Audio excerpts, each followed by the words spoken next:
Having narrowly escaped the relentless barrage of phosphorus that had painted the night sky in ghastly hues, Frank descended deeper into the belly of the beast. His mission was clear: return home with the prized map, the linchpin of his classified operation. The air crackled with tension, illuminated by the chaotic dance of tracers streaking overhead.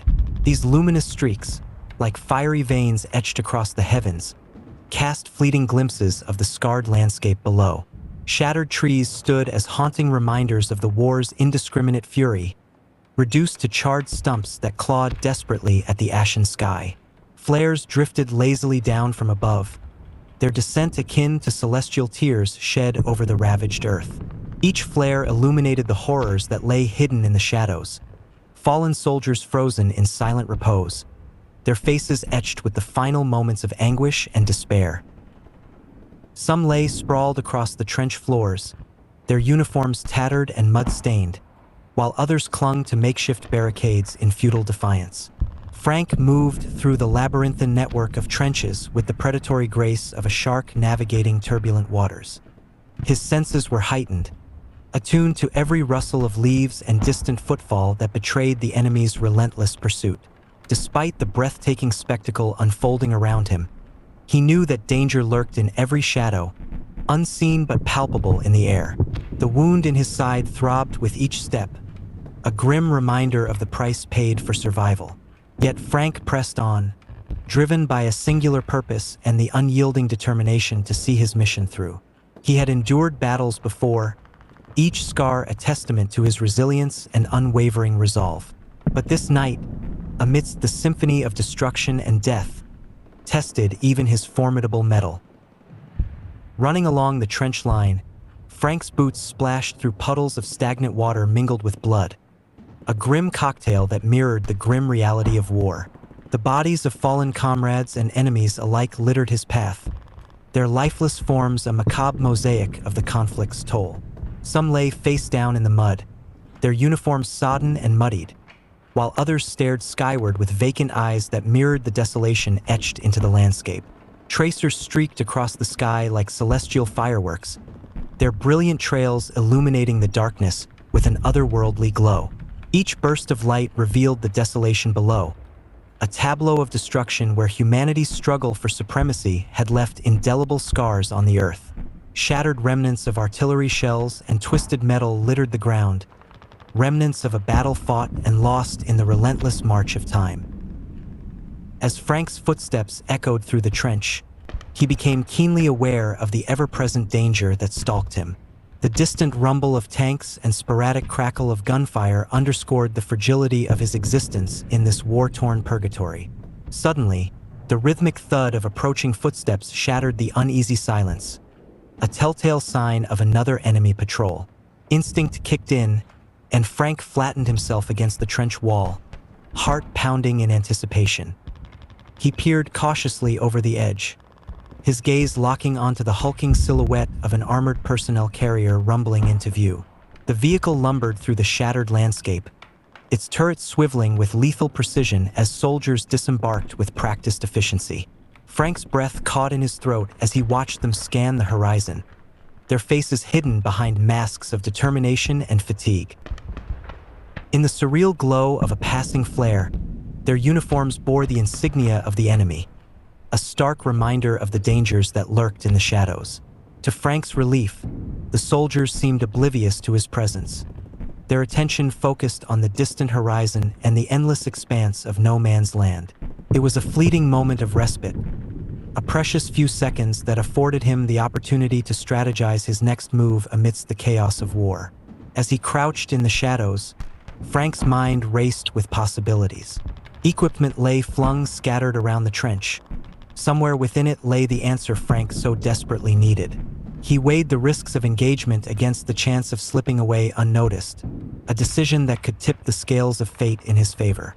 His survival depended on the swift and calculated execution of each movement, every decision a calculated gamble in the deadly game of cat and mouse. Frank, concealed in the shadowy recesses of the trench, became aware of a potential lifeline lying just beyond his grasp, a prayer answered amidst the chaos of war. Before him, mere feet away, rested the solution to his predicament beneath the weight of a fallen enemy. The soldier, slumped over in a dugout across the trench, shielded a shoulder-fired anti-tank weapon with his lifeless form. It lay nestled on the ground, its potential salvation hidden by the inert body that protected it.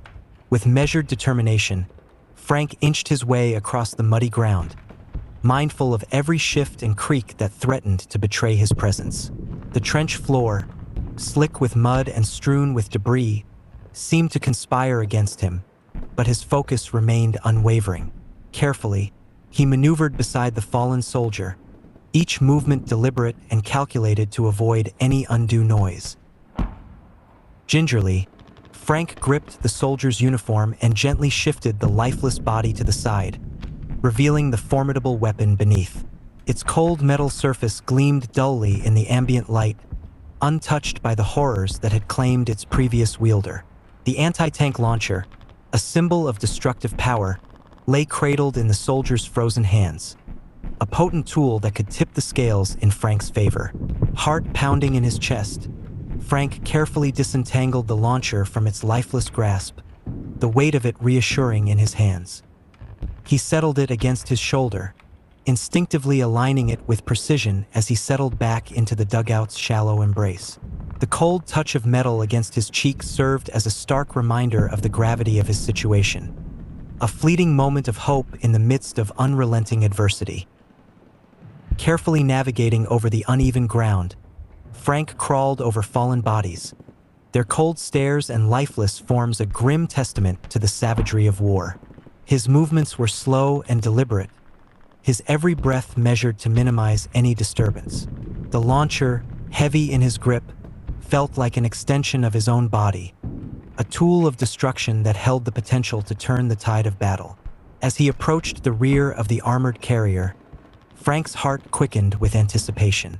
The enemy soldiers, fixated on the distant horizon and the imposing silhouette of their vehicle, remained oblivious to his stealthy advance. Time seemed to stretch, each passing second laden with the weight of impending action. Positioning himself with utmost care, Frank settled into a shallow alcove within the trench, the launcher cradled against his shoulder. Its cold metal frame gleamed faintly in the ambient light, a stark contrast to the warmth of his own skin. The launcher's grip, designed for lethal precision, felt steady and familiar, a reassuring presence in the tumultuous uncertainty of battle. With steady hands, Frank adjusted his aim towards the vulnerable rear compartment of the armored carrier. His senses heightened, he tuned out the cacophony of war around him, focusing solely on the critical moment at hand. The trajectory of the missile, the timing of the shot, each detail was vital to the success of his mission. In the silence before the storm, Frank breathed deeply, steeling himself for the decisive act ahead. The launcher's sight aligned with the target, his finger poised on the trigger. The night held its breath as Frank prepared to unleash the devastating force held within the launcher. As Frank steadied himself in the trench, a sudden rush of air and a deafening roar shattered the tense silence. A stray missile streaked through the darkened sky, its trajectory unexpectedly close to where Frank crouched. He instinctively pressed himself deeper into the trench, the rocket's passage sending shockwaves through the air just overhead. Heart racing, Frank hesitated momentarily, processing the close call. Before he could recalibrate his focus, another lightning bolt was cast from the heavens. The explosive impact was immediate and violent, ripping through the eerie calm that had settled over the battlefield. The night was consumed by a blinding flash of light and searing heat, as if the very gates of hell had swung open before him with an explosion that reverberated through the trench like some vengeful deity's wrath unleashed. Flames erupted with ferocious intensity, casting stark, elongated shadows across the scarred earth. The armored carrier convulsed violently under the onslaught, its once formidable armor no match for the overwhelming explosive force unleashed upon it. The unfortunate souls trapped inside were mercilessly ejected from the vehicle towards Frank, their bodies twisted and contorted by the sheer magnitude of the blast. Frank, positioned just a few feet away, felt the shockwave slam into him, driving him forcefully against the trench wall as molten fragments of metal rained down on top of him in a deadly hailstorm, punctuating the chaos that now gripped the battlefield. Frank's face and arms burned in pain.